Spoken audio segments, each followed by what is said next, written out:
So hi everybody, it's 1 p.m. on the 23rd of September. I think it's actually the first day of fall, and it also means that this is sort of one of the official points when the application season really kicks off. And so we do this webinar occasionally, and it's really to give you a look at who are some of your peers that have gotten in the past into top-tier schools. What are some of the weaknesses? What are some of the lessons we can draw on? And so these are people we've actually really worked with that are real candidates. We have blanked out some of their details or made them a little more generalized, just in case their good friends are watching or they're watching themselves. But this is actually one of our favorite webinars, and I hope you guys will find it interesting. All of you are also on mute right now. If you have questions, just type them into the box.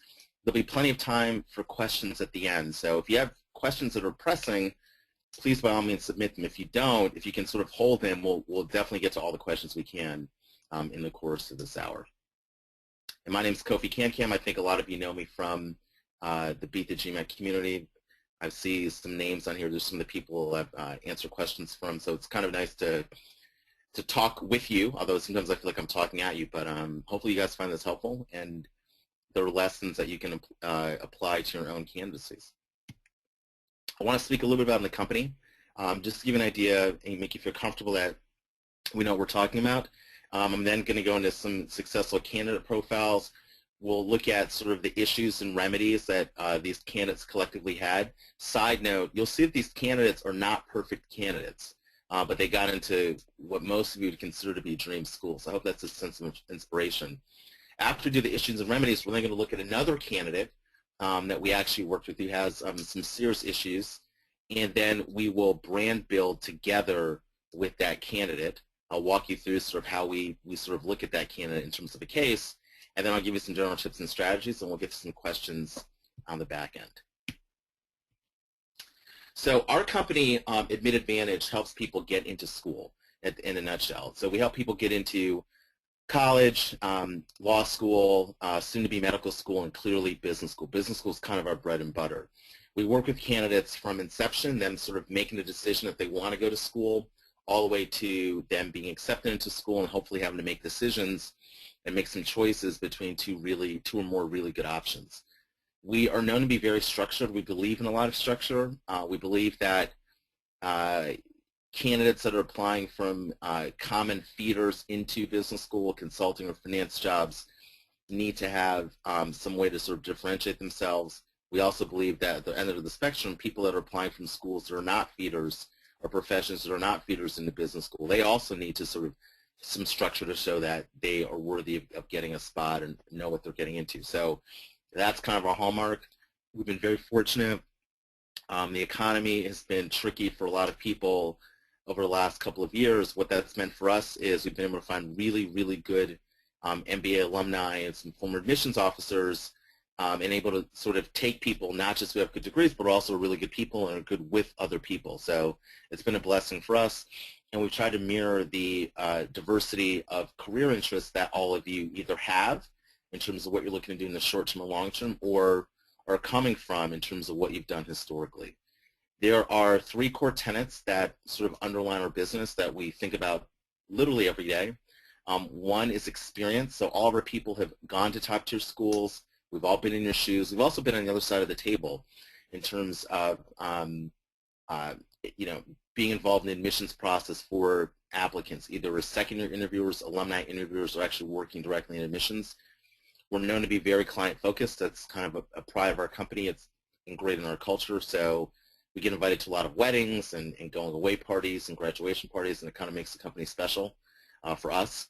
And it also allows us to really deep dive with candidates and kind of get those nuggets, those personal nuggets that people don't like to talk about, which can often really make an application quite compelling. And then performance. At the end of the day, we want people getting into great schools, and we've been very fortunate to have people at all these schools. And I actually think we've got people at all these schools literally right now, either first or second years.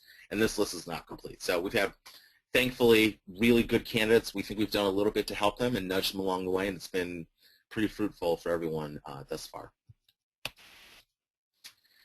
I am Kofi. I am sort of the less smart founder, unfortunately, for Eric. Really, it's actually good for me. But we both worked at Accenture in different cities. I worked at Net2Phone, which is sort of a predecessor to Skype, voice over IP company. We both have sold software companies. I did mine after business school. Eric did his before business school. After I basically went to Harvard College, I stayed and got a master's in education from the Grad School of Education there. I then pursued a master's, an MBA at Wharton, where I was really fortunate to be a Joseph Wharton Fellow. I had about 25,000 hours a year. I ran Wharton's largest student-run conference, and I also was a marketing teaching assistant for a first-year core class. It's pretty involved in a lot of different things. Eric took probably more of an academic route. So Eric, after business school at G Capital, but before business school, went to Brown, majored in engineering, was a Twigo Fellow at Wharton, which basically gave him a full ride and graduated with honors. We have followed the business school adage of hiring smarter people than we are. We really believe in that. So we've been able to attract people who are alums of amazing schools and really amazing companies, including some of them listed on the left.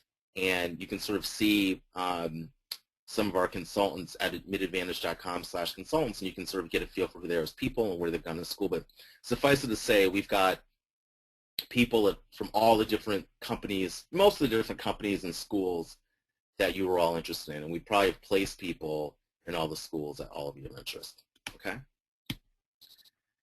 If you want a free consultation, you can sign up at flexbroker.com/admitadvantage. We're also running a 10% discount until, we've extended until October 15th. And also, you can get a free package from Eric Allen, one of my co-founders, the other co-founder, I should say, if you fan us on Facebook. All right, that's housekeeping. Let's get to the nitty-gritty. Let's take a look at some candidates we've worked with. I'm just going to give you some details on them, some challenges that they had, and we will basically see where they got into school. First, though, I want to go through my top 10 list. I guess this is in tribute to David Letterman, who's retiring, I think, next year.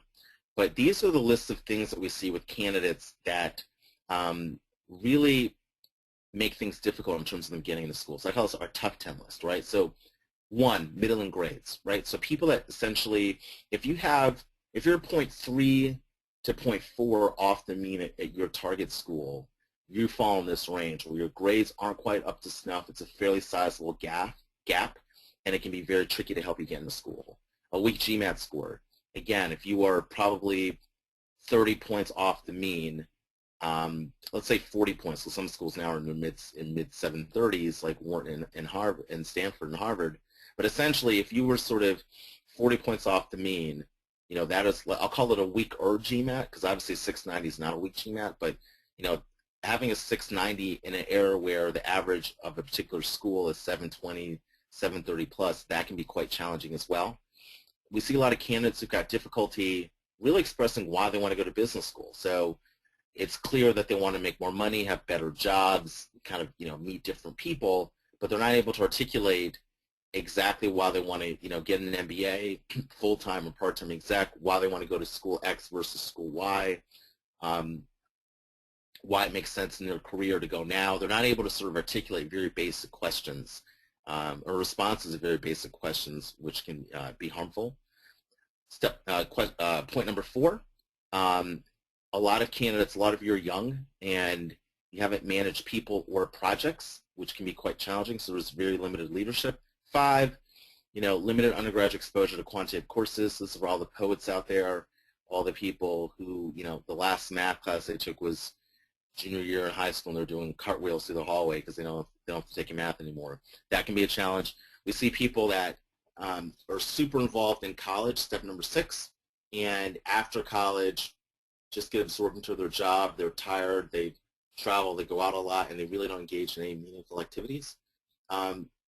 Issue number 7, gaps in employment. So we've seen this a lot in the last, I'd say candidates we worked with over the last 4 years, we've seen a lot of gaps in employment in response to the economy. And, when you see people with multiple gaps of 3-4 months, once, that's okay. Multiple gaps, that can be a challenge. 8, from an industry that doesn't send a lot of people to business school, this can be a challenge in terms of people being able to speak about the transferable skills.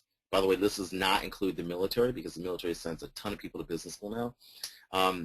Issue number 9, again, unsure of not just where they want to go to school, but also their goals. So knowing they kind of want to make money, but having no idea in terms of the industry, the role/function, the title, the location, just having no or very limited understanding of that. And 10, not having a huge amount of standout accomplishments, right? That can be a big issue. I think to be honest with you, most candidates have at least one or two of these, and they probably believe they have more. But these are the challenges that really plague people's candidacies and make it easy for admissions officers to say, yeah, we're not letting this person in. All that said, these issues can be overcome, and that is what we're going to see in the upcoming candidates. Okay, so this candidate, I have to admit, had a decent GPA. Okay, this candidate had about a 3.4. I think they had a 680 or 690 GMAT. They went to an Ivy League school. They majored in English. Okay, so they were sort of more poet. On campus, they were involved sort of running an event, doing community service. Now, after school, this candidate decided to transition into fashion, working at like a Saks, a Barney's, a Chanel as sort of a planner buyer, okay? And so this candidate functionally had experience basically helping to sort of plan the merchandise buys, doing some kind of operations, not a huge amount, and using sort of forecasting software to predict the SKUs in terms of like the exact sizes and colors and brands that they wanted the stores in different locations to stock, right? In terms of the hobbies, so this person was a writer, and they spoke enough about this where we felt, okay, this is something we're probably gonna harp on. We don't know exactly how, but we'll figure it out. We then found out that in terms of a unique experience, they had an article published in a major newspaper. Now, this article was not published in the business section. This article was published in like a Washington Post, Chicago Tribune, LA Times, New York Times kind of periodical, all right? And that was a big deal. We didn't know how we were going to harness that, but we thought this is a pretty big deal for someone to get published, a non-writer, quote unquote, not a professional writer, to get published in this kind of newspaper. And in community service, they had led sort of a prison seminar helping sort of low, sort of non-violent criminals transition back into society, okay? Goals, short-term goal, they didn't know exactly, want to do something in sort of media, strategy, marketing. She wasn't exactly sure. Long-term, she knew she wanted to sort of be in control, do entrepreneurship. She didn't exactly know how, but she knew that she loved media, and she felt that doing it online would be something that she would harness, okay? And that's about it. So literally, when I said, what are your goals, that's pretty much all the candidate could tell, which to me is not super detailed. But, that was kind of all she was bringing to the table at the time, okay? So the challenge, I think, are probably somewhat obvious, although I want to review them. So, no quantitative courses in undergrad, okay? Very unclear about sort of why she wanted to go to business school and sort of her short and long-term goals. It managed nobody, and, didn't have great analytical prowess. Now, she was applying to top-tier schools where her GPA was probably about 0.2, 0.25 off the mean, and her GMAT at the time was about 30 points off the mean, 30 to 35 points. So these were some gaps, okay? In terms of like the strategy points we wanted her to focus on, so we said, look, let's work on developing not just your sort of short and long-term goals, but let's develop a path forward. So let's make your long-term goal to be step number 7. Let's talk about sort of, your goal immediately after school being step number 6, business school being step number 5, what you've done historically, your current job, step number 4, and let's talk about all the stuff you've done before that as steps 1, 2, and 3, okay? It doesn't matter what you make your long-term goal, if that's step number 5, step number 4, step number 10, but the key was that we were trying to position this candidate to show that she had momentum in her career already, okay, and that there was a path she was going to take based on things she'd done historically, all right? We basically really highlighted the communication skills and the ability to offer in the classroom setting. So we were saying, look, this candidate may not have great analytical skills in terms of being proven by exams, but, in a world where, sections and cohorts and blocks in business school, those groups of 60 to 100 people or 80 people are made up of candidates from all different kinds of cultures, walks of life, political opinions, races, different sexualities, etc. this is a person which, can take advantage, it can harness great communication, which is needed to basically be effective in that kind of environment, right? When everyone's not the same, okay? It's a very, there's a lot of heterogeneity, okay? That was very, very important. We basically focused her recommenders on really highlighting her analytical projects, okay? So, even though she had a 690 and a 3.4 in a major in English, she had done some work analytically in her job. And so what we did was we targeted and shaped her recommendations, giving them advice, preparing a recommendation packet, etc., to make them really emphasize this analytical skill set and toolbox to make it seem like she probably had a little bit more than she actually really had, okay? She did a little bit more than she probably really did, in reality. Right? It's very important to emphasize. So we didn't lie about it, but we definitely gussed it up a little bit, okay? And then basically, she didn't manage any people, but we said, look, she has put together a writing class. So in order to get published in the Times, one of the things that she did was she put together a writing group. So she knew that, she needed to become a better writer. She knew that she couldn't afford it herself on her own to sort of get instruction. So she basically seeked out some writers, put together a workshop, found some other amateurs, and had this group of like 8 people, including her, go through a writing workshop and an exercise over the course of, I think, 6 to 8 weeks. And I think 3 or 4 of them ended up getting published in major papers, which is kind of a big deal. That's I won't say it's unheard of, but that's difficult to do. And so we said, this is her management experience, right? This is kind of what she's bringing to the table. So she hasn't managed people in her job. She hasn't really managed projects, but look at this extracurricular activity that she spent a lot of time and effort taking initiative to assemble, okay? And so all these things were items that we focused on, and the candidate ended up getting into, kind of the trifecta, Harvard, Wharton, and Stanford, ended up going to Harvard Business School and graduated a couple years ago, right? So this is a candidate that, was atypical in a lot of senses, didn't have the best grades, didn't have the best focus, but by pulling these things together, was able to get into really what for most people is probably a dream set of schools. For probably most of you, getting into one of these schools would make you probably quite happy. So we were happy, and she was quite happy as well. All right. Now let's look at a former finance guy, a guy that worked in finance that was trying to fight his way back into the industry. Okay. So he went to a school in the Northeast, the New York, New Hampshire. Well, the New York is kind of mid-Atlantic, but sort of north of New York, let's say Connecticut, New Hampshire, Maine, Rhode Island, Massachusetts, etc. Had about I think he had a 3.23, all right? So closer to 3.2 than a 3.4. GMAT was 700. I remember this guy.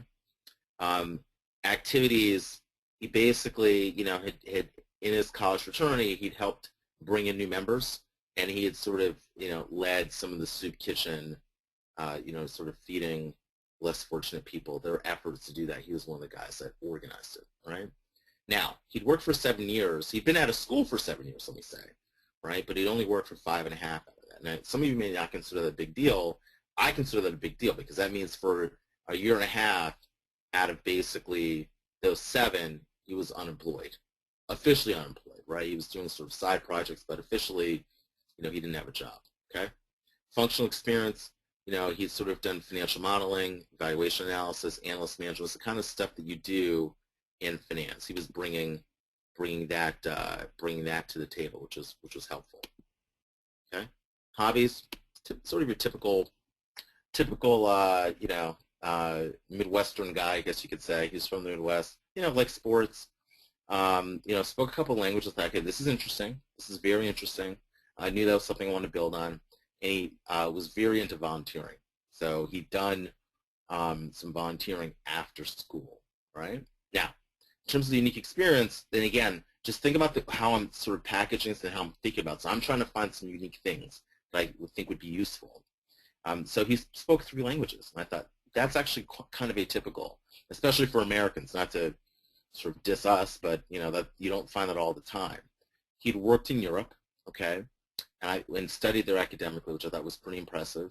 And he'd been involved opening a corporate office. So he had been involved. He'd been invited as one of the junior people. He didn't lead the effort, but he'd been invited to basically move to Europe. I think he was in Brussels and open, Brussels or Belgium, I can't remember, and open an office for his business, his company there, right? And so I thought that's fairly entrepreneurial. That's pretty unique for someone, even, someone who's in their mid to late 20s. That's still unique, regardless of how old you are, to be sort of a guy that's invited to go to an office, part of a small team, and help open it, right? Short-term goals, he wanted to potentially get into financial services or consulting. He wasn't exactly sure. Long-term, he wanted to basically run a hedge fund. Okay? Fairly typical stuff in that sense. Now, what we were focused on, we were concerned about. So after we spoke to him initially, it had him fill what we call a personal achievement template, until everything's going to be okay. We hung up and thought, oh my God, what are we going to do with him? So, we were concerned his GPA was below the mean, and it was significantly below the mean. Okay, this is not a little bit. 3.23, for the schools he was targeting, that's 0.3 to 0.45 off the mean. Okay, and that was scary to us. He did not have a huge amount of time to get through his 4 schools. He came to us a little bit late in the process. He was applying, I think, round 2.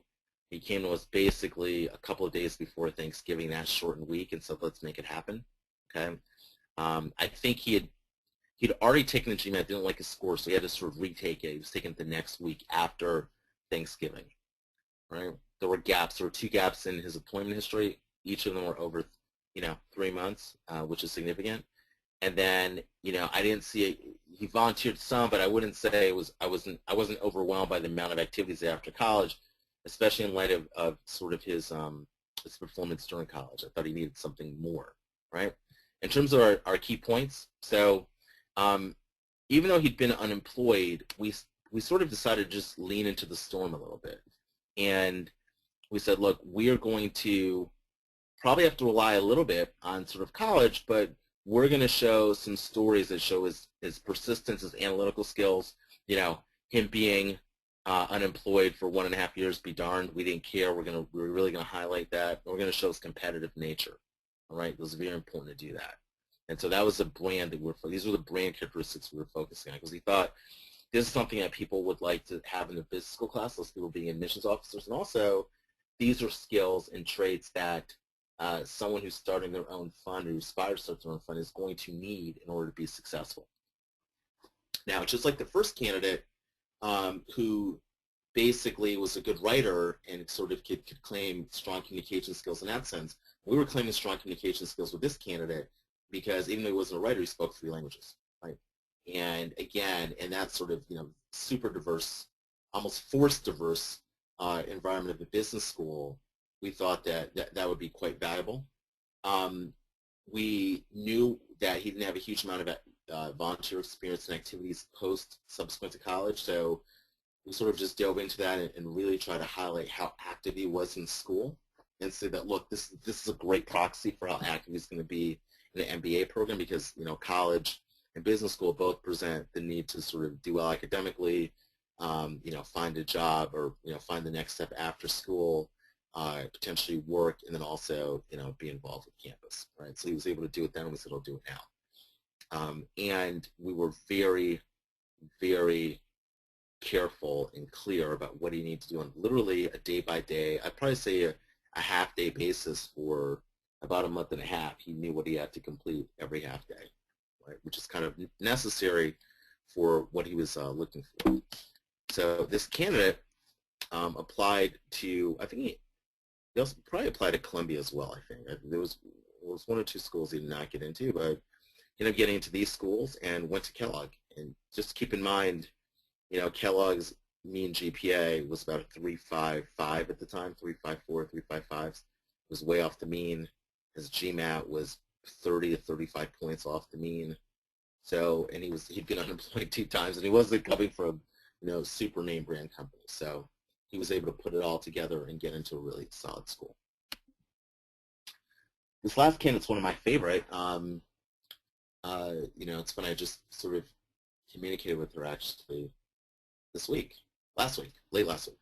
So this candidate went to school in the Middle East, so a major Middle Eastern university, but still not necessarily name brand on all of your tongues unless you're from that area of the world. Majored in a difficult major, computer science, and unfortunately her grades showed that. So she was under a 3.0. She'd had a semester or two above a 3.0, and actually even above a 3.1, 3.15. But at the end of the day, she was sort of brought down by more difficult semesters and basically finished below a 3. She had a 670, 670 or 680 GMAT, was not 690, right? She was involved in many different campus organizations, which I thought, okay, this is interesting. Maybe this is something we can pull on. I won't lie and tell you that I wasn't concerned with her coming in. I heard her school list, and I heard right after that her background. You know, part of me wanted to just say immediately it's going to be really tricky and kind of dampen her enthusiasm and kind of manage her expectations, because I was really pretty concerned about that. But things ended up working out, which we'll get to in a minute. She had worked for 6 years, 5 years, and then when she was going to start school, it had been 6. So she's about 27, soon to be 28. She worked in IT. She basically did operations and programming. That was her role. Hobbies. It's funny, I took her kind of jet-setting hobbies, you know, golf, skiing, and yoga. I guess for someone like me from the Midwest, you know, I did none of those things growing up, but she'd done these things. I didn't think any of her hobbies necessarily were things we could build an application around, that they were interesting, but I wanted to ask us to get a feel and see if there was something there. She hadn't won a gold medal. She did, you know, hadn't turned pro in any of these sports. She wasn't leading a yoga class or school or anything like that. She just did these things as hobbies, and they stayed hobbies on her application. So uniquely, she lived in 4 countries. I thought, this is interesting. Okay. Now, I don't mean to say that you'll see that the candidates we spoke to, they have, you know, the last 2 have had international experience. That's not necessary, but it is something really nice to have when you have it. What's most important is this candidate had basically mentored women and had led a group focused on human rights in the Middle East. This is before the Arab Spring, okay? So she basically had taken some risks to do that, you know, to sort of lead women, sort of women's suffrage. That was sort of the main human rights she was fighting for. She'd done that in a way that was not without risk and danger to her person. Goals, she didn't know exactly, to be honest with you. So she knew she wanted to do strategy, maybe do consulting. We talked about sort of McKinsey, Bain, BCG. She wanted to work for their international offices. That was kind of it. And as we started pushing, it's like, okay, what does that mean long term? Because most people don't stay in those jobs but for, you know, 3 to 5, 3 to 6 years. We said, long term, what does that mean? We sort of found our way getting to maybe venture capital. She wasn't exactly sure. She didn't really know that term. She hadn't really come from that field. But essentially, she wanted to do venture capital for, you know, Middle East youth who were looking to start companies. Challenge, I think it's pretty obvious. The grades, that's a huge issue, okay? Huge issue. I mean, you know, there are no schools in the top, I'll venture to say top 100, where the average GMAT or GPA is below a 3.2, 3.3, okay? And she was below below 3.1, right? Below 3.0 actually. She had non-traditional work experience come from operations, although I will say there are more and more candidates coming from that field, but no managerial experience, right? She did not want to use her current recommender or current boss for a recommendation because she was deathly afraid of losing her bonus and certainly her job. And then she didn't really have great long-term goals. It was sort of unclear and undeveloped, right? So coming to us, where we helped shape it out. So in terms of a few key points, we desperately aggressively encouraged her to take classes in accounting, finance, stats, and economics to, you know, boost her GPA, build on term transcript. We, you know, took all the different pillars of the application, the essays, letters of recommendation, non-essay data portion, resume, and interview, to really hit home the analytical skills. Literally every single one of those submission pieces spoke about our analytical skills and spoke about a global nature, and some of them spoke about volunteerism. Right? We spoke about her. She had started sort of a group, sort of a Middle Eastern group in her firm, in her bank, that didn't exist before. And so we thought that's very entrepreneurial. She got in a couple of senior level Middle Eastern MDs, managing directors, to be involved. she'd raised a little bit of cash, and she had a couple of events here. She's part of a group of maybe 4 or 5 people that had done that. So we thought that's pretty interesting, right? That's something that is worth talking about. It shows your entrepreneurship to a certain extent. And then, just like the first candidate who had assembled that writing team, this person had done sort of this refugee group, refugee mentoring, and we thought this is a great management story. The fact you'd started this, you'd organized the women, you'd raised some money, you'd been effective in doing it. That this is great management. Okay, you don't do management in your job, but you've managed in a very stressful time with some risk to you, with exceptionally high stakes, with doing something quite meaningful, and we're going to highlight this. And we did do that. And then basically, she took the lead in doing a huge amount of research for each school. So I ended up giving her some mock interviews, and she knew literally almost as much as I knew about some of these schools. And this is kind of my industry. And for 1 or 2 schools, she knew about things that have been released in the last like 3 to 4 months that I had not heard of in detail. She had fleshed out. She called someone, spoke to them, etc. So I was very impressed with that. And at the end of the day, believe it or not, she ended up getting to a bunch of schools, not every school, but a bunch of schools, ended up finishing up at Wharton. So we were really happy about this. I mean, we liked her a lot. We thought also it's a great success story for kind of what we're trying to do in our company in terms of someone that's that far off the mean, 0.6, 0.7 off the mean, at the time, 53 to 55 points off the mean in terms of her GMAT. Didn't have a clear focus, and was kind of shy. We ended up working with her to help her get into Wharton, and she really, really flourished there. So it was really encouraging to see her at that program. Okay, so let's talk about some of the things we learned through those candidates. So some of the candidates you saw had poor grades, a weak GMAT, lack of quantitative courses. So we learned about the need to take supplemental courses. We learned about the necessity of having all the different pieces of your application, your recommendations, your essays, your interviews, non-essay data portions sort of highlight certain skills and show performance in the arena, meaning while you're potentially not a great academic fit, man, you're a dominant player professionally when it comes to performance, okay? And then the candidates that had issues use the optional essay to address those issues. Right? So those are the lessons from these points up top. We saw a candidate, probably 2, that issues articulating why they wanted to get an MBA, or they came from a place where they didn't have a lot of MBAs coming from, right? So those are huge issues. So for these candidates, if you recall, we talked about sort of them really crafting a strong path to obtain their goals, both in the short term and long term. We talked about the laying out of the steps to the admissions office so they could feel like this person's got a very aggressive goal, but they also have a really strong plan to get there. And they've got an idea of how business school fits in that process. They're not too bullish on what business school can have, but they're also understanding what it can have at the same time. We had candidates really speak about the transferability of various skills. So I'm a little tongue-tied today. And transferability of skills from past jobs and even current jobs. And then we had people focus on why they wanted to get an MBA. Very, very important. Okay. What was the catalyst, right? So why you want to get an MBA? I should step back a little bit. Why you want to get an MBA is not the same thing as what motivated you initially to get your MBA. And so when candidates couldn't, and when candidates can't necessarily articulate exactly what they want to do, we typically have them focus on, okay, what was the moment where you decided you want to get your MBA? What happened professionally? And that could be something that kind of fills that void, so to speak. We saw one candidate with huge gaps in employment history, right? So I didn't speak about this, but he was very involved in his church. He was very involved in his undergraduate alumni association. I'll take it to sort of the next level while he was, while he was unemployed. He was productive, right? You've got to be productive in that time.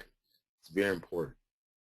Those of you that are thinking about dropping out of your job in order to take your GMAT, the challenge is that you're going to show a lack of productivity, right? So it's very important to be productive. And then we basically, had this candidate highlight sort of skill sets that he had built from contributing to different communities. And so that's really important. So, if you're unemployed, getting a job where you can sort of build skill sets relevant to your transition, that can be critically important in terms of getting to school.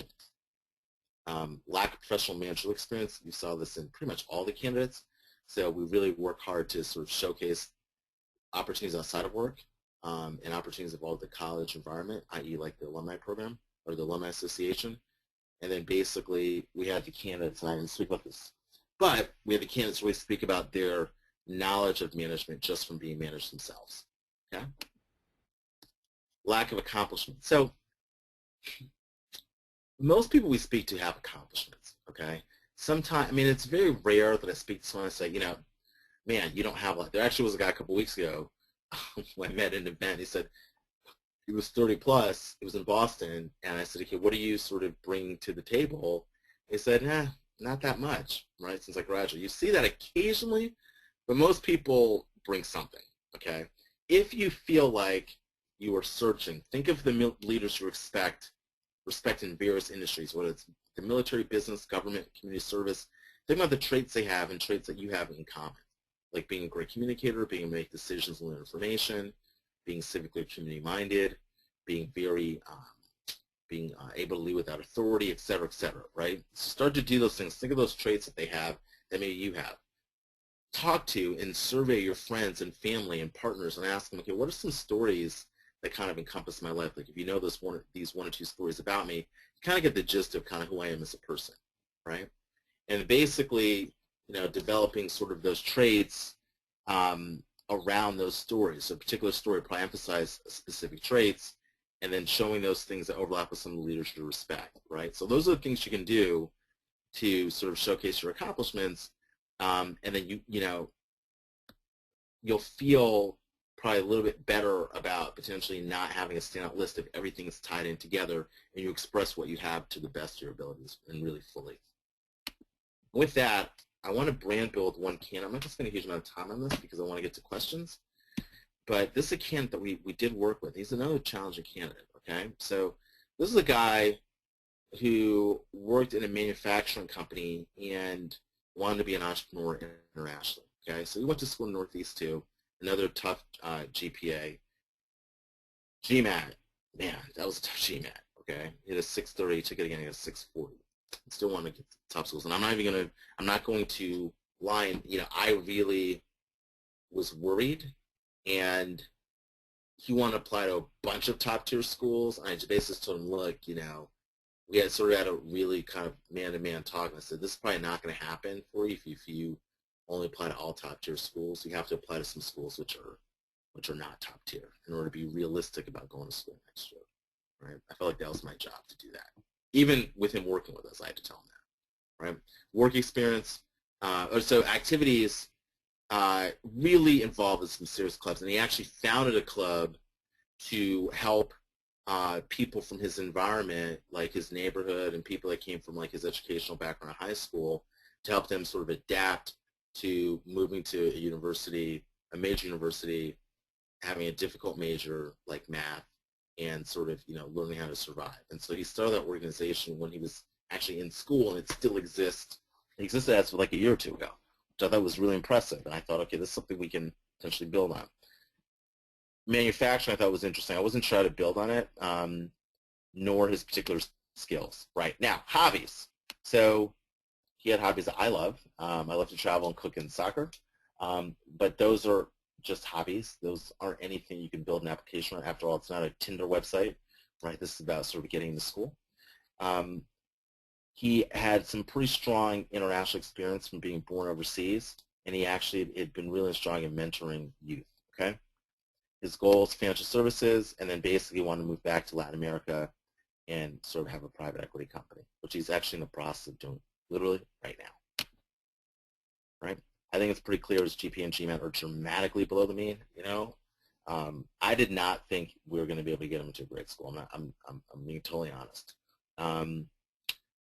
He was not really focused, so he had a lot of different responsibilities in his family, his girlfriend, his job.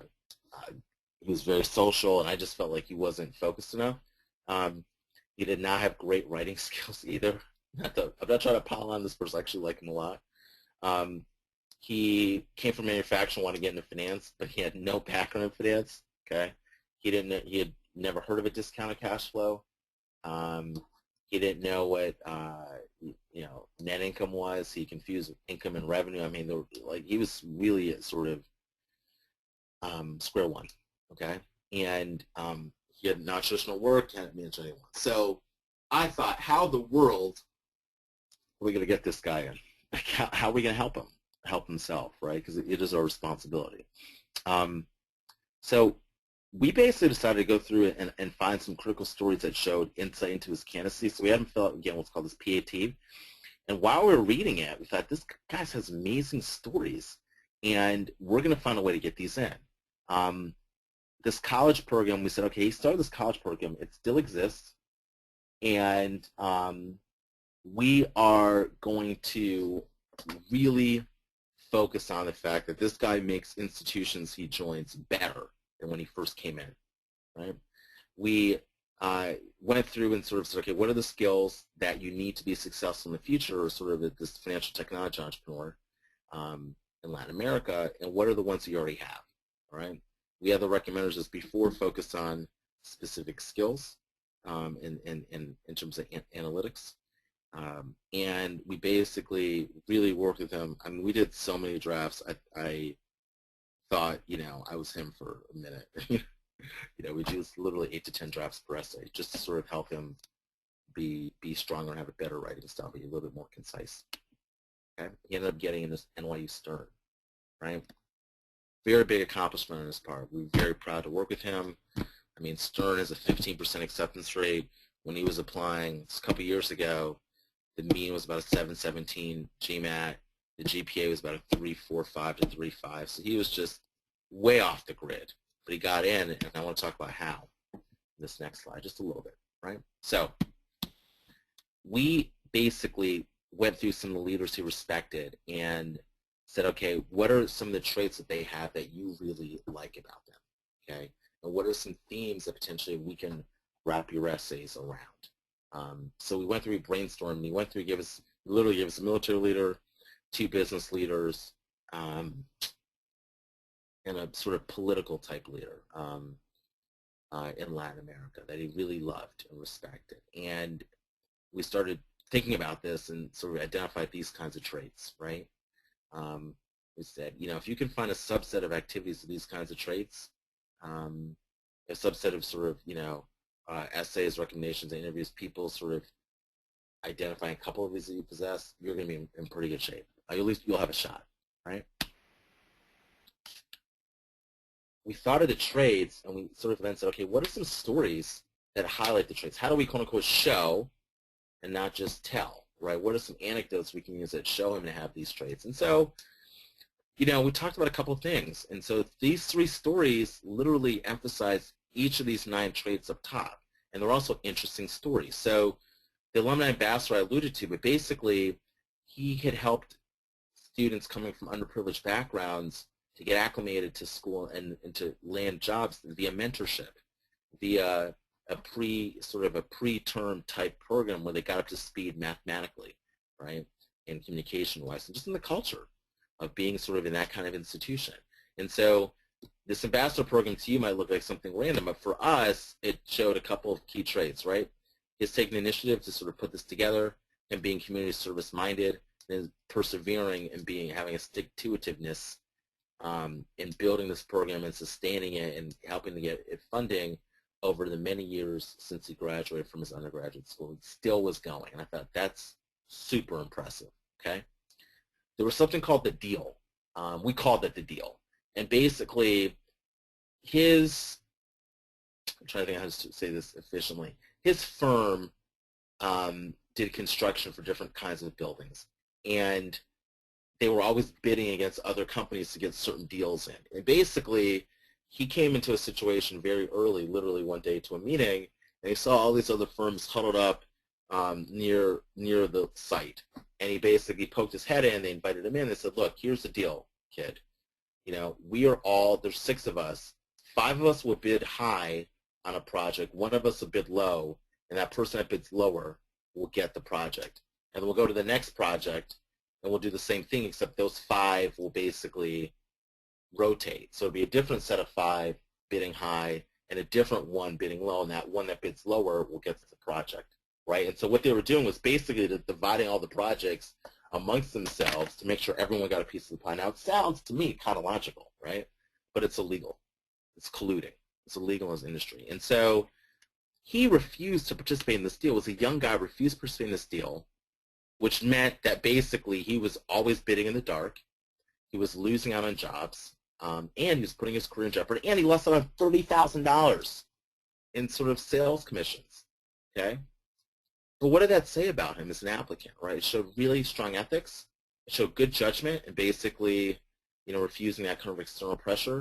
And it showed a lot of courage. And so in these 2 stories alone, we have 6 major characteristics that we can build a candidate's application around, which we did for him.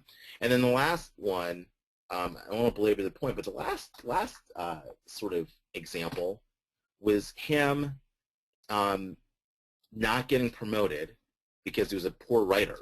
So he basically went out and sort of took writing courses at a local school and then realized it was so valuable that there were other people in the firm that could benefit from it. And so he basically pitched the firm to allocate a couple $100,000 towards his writing course for basically all the junior level people, okay? And the ironic thing is they said he wasn't a great communicator, but he was able to sort of show strong communication by getting him to write a check for nearly $250,000. It showed great humility in being able to basically say, okay, I've got an issue, I'm going to go out and address it. And it showed team building to basically, a lot of us, potentially even me, would have taken this course and said, okay, I finally got an advantage over other people. I'm not going to try to expose this to other people. That's kind of the corporate culture. But he didn't do that. He went a step above and beyond that and said, no, this is something that helped me, and by helping me, it's helping the company, and I'm going to have all the people in the company get helped that need it, right? And it was, so I was so impressed with this guy. I love this guy. But in these 3 stories, you literally see all these traits. And that's what I mean by having stories, experiences, and accomplishments and related traits and weaving that throughout the course of your application. Right? Oops. That's not intended to happen.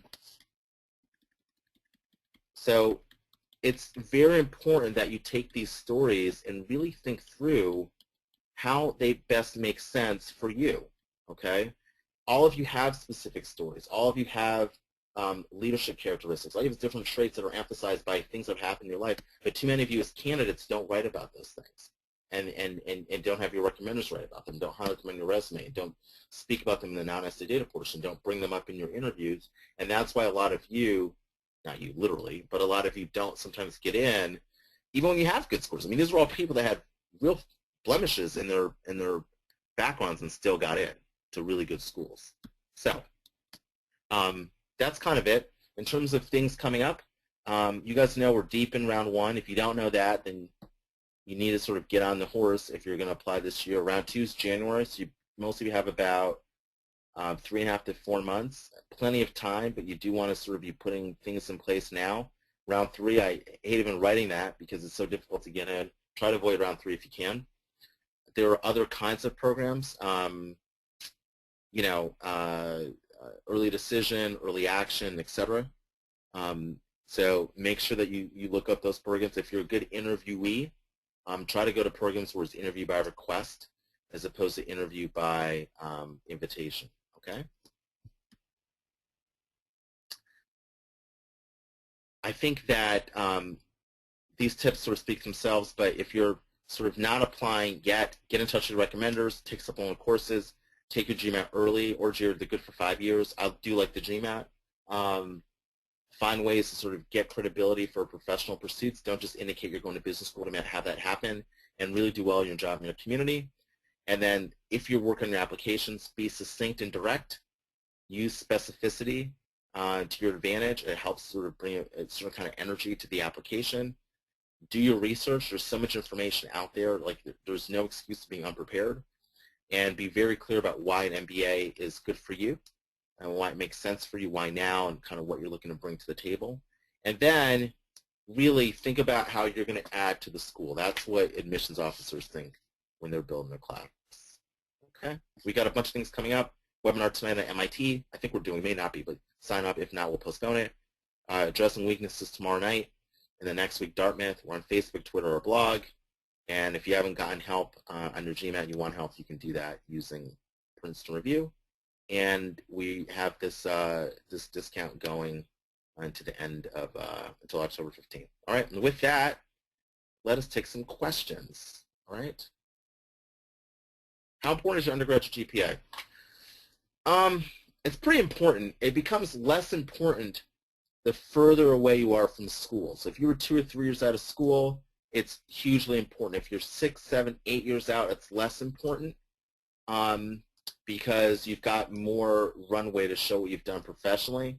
But at the same time, if you're further out and you've got a weak GPA, there's always a concern about your ability to do the work. So the GPA is very important. If you have a weak GPA, take courses. You saw that with a couple of people. Actually, yes, a couple of people took courses, including the last guy I spoke about. He took courses. Take those courses and boost it, and it'll definitely allow you to say, look, I wasn't focused in college, I got distracted, but man, when I put my head to it, I can really do great academic work, and I'll be seeing these subjects for the second time when I get to business school, so it's not going to be quite as hard for me. Okay? Question, how did B schools view multiple GMAT attempts? What is an acceptable number of retakes? That's a good question. Schools really don't necessarily have a problem with multiple GMATs. I'd say probably 3 is the number. If you go to 4, people start questioning your judgment. They start questioning whether or not you're too focused on that. Although I think, if you have 3 scores and you get a 650 on average for the first 3 scores, and you take the 4th and you get a 720, you're absolutely better off having 4 shots to get a 720 and 3 shots to get a 650. But generally, the number's probably about 3, 4 at the maximum. I'd say 3. Question, how many schools is it recommended to apply to during each round? I would say total. So look, I apply to 2 schools. I think it varies. I think that's dumb to apply to 2 schools, just to let you know. That was Wharton and Columbia for me. But I would say that most people apply to 4 to 6 schools. I wouldn't differentiate between round 1 and round 2. If you can get round 1 done and you can get it done well, apply round 1. If you can't, then don't. You don't want to rush an application for round 1 and have it be your suboptimal work if you're looking for a top 20 school. Now, you definitely want to rush an application for round 2 over round 3 because round 3 is so difficult to get into.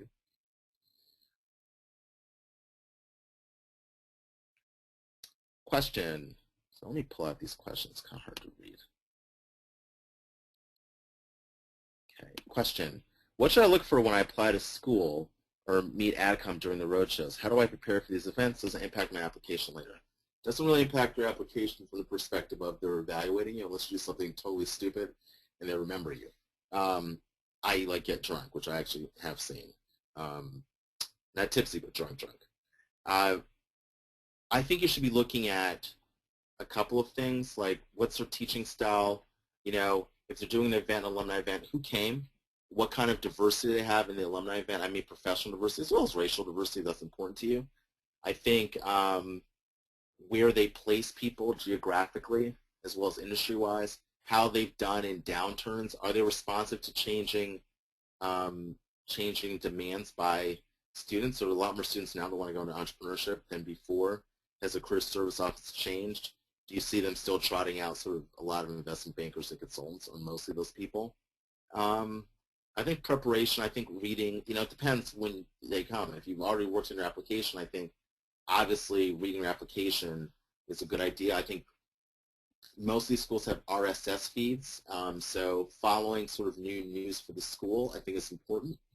And I think generally sort of knowing specifically what you want to study and what kinds of clubs and organizations you want to be part of can be quite helpful if you happen to talk to an alum or talk to a current student or an admissions officer. Question, can I explain a little bit more about how to apply in an early decision scenario like Columbia? Well, some schools, early decision is binding, meaning if you get in, you basically are expected to go. You're expected to rescind your other applications or not submit other applications to other schools. That's early decision. And so there's some schools, Columbia historically has managed early decision they like early decision because for a lot of schools in the rankings, or say for most ranking mechanisms, the yield of a school is quite important to the school being ranked highly. So schools want to sort of accept, if they're interested in their rankings, they want to accept as few, as low a percentage as possible, and yield and have a 10 matriculate as high a percentage as possible. So early decision essentially gives schools the ability to lock in people who they think are really good and are definitely coming to the school, so that kind of boosts the percentage. Columbia is a school that does that, has done it quite aggressive. I don't think they need to do it now as much because they've really risen the rankings in the last 10 years, and I think that, to be honest with you, they probably don't do it quite as aggressive as they used to. But that is sort of what it looks like for early decision. You are expected to apply. You say you want to go there. You agree that if you get in, you're not going to sort of apply. You're going to not look at other schools. And typically within 2 to 3 weeks after you are accepted, you have to submit a $6,000 check, $5,000 to $6,000 check for a school at Columbia. So it's a commitment, okay? Next question. For applicants with less than the average number of years of professional experience, how can we make sure our applications stand out? Do I think it's important to stress why we're pursuing an MBA now rather than later? Yes, I do. I think it's important to do that. Stress why you're looking to get it now. I think it's also important to stress why, it's important to stress your accelerated development, your accelerated responsibility at work, accelerated promotions.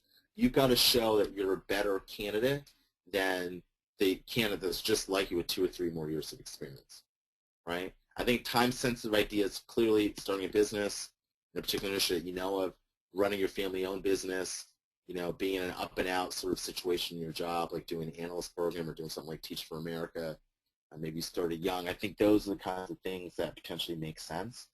But yeah, there are schools like Yale, Stanford, Harvard as an infamous 2+2 program that like people that are younger, a certain subset of people that are younger, but most schools do want you to work for a while. The reason is because they think you'll bring more to the classroom. Last question.